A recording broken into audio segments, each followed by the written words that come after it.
USA training camp for the women's hoops team starting today at Duke University. Karen Lawson, the coach, preparing for the 2026 FIBA Women's World Cup in Berlin.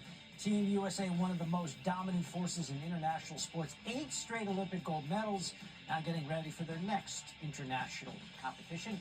And reporter Alexa Philippou is live in Durham. Now, Alexa, this is the first senior U.S. training camp for 10 of the players. Tell us about this youth movement with this team.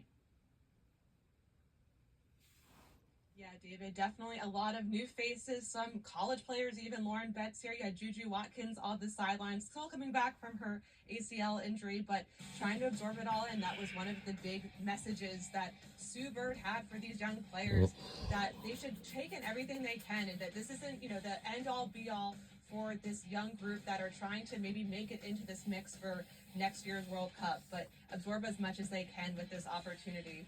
One of those players, of course, that was making her senior national team camp debut was Caitlin Clark. She told us today she is back 100% healthy after those soft tissue injuries really derailed her WNBA season this past year. She said she was knocking off a little bit of that rust and had to get her lungs back, but otherwise is feeling great, just trying to stay healthy. And both Kara Lawson and Sue Bird said she looked great out there. All right, well, that's excellent to hear, that's for sure. And of course, anytime you mention Caitlin Clark and the WNBA and all of that, you start to think about the collective bargaining agreement and the negotiations that are going on there.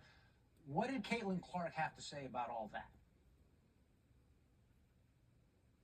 Yeah, well, as both sides continue to negotiate over really big topics like revenue share and changing the salary system, one of the things Caitlin Clark said was that while they do want to fight for what they deserve as players, that both sides will need to figure out how to come to a compromise together.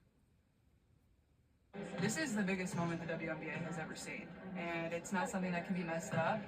And we're going to fight for everything that we deserve, but at the same time, we need to play basketball. That's what our fans crave, and that's what all of you crave as well. You want the product on the floor. And at the end of the day, that's how you make the money. That's how you're marketable. That's what the fans get excited about. That's what the fans want to show up for.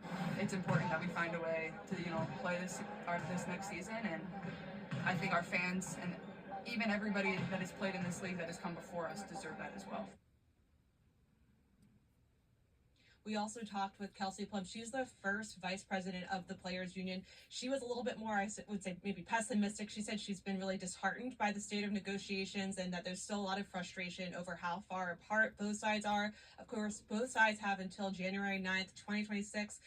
That's the next deadline for the current CBA. That's 4 weeks from today to try and come up with a new deal and, of course, try to avoid a potential work stoppage situation. Yeah, we've already blown through 2 deadlines. We'll see if that's the line in the sand, January 9th, as far as getting something done between the league and its players. Alexa Philippou giving us the very latest from Durham.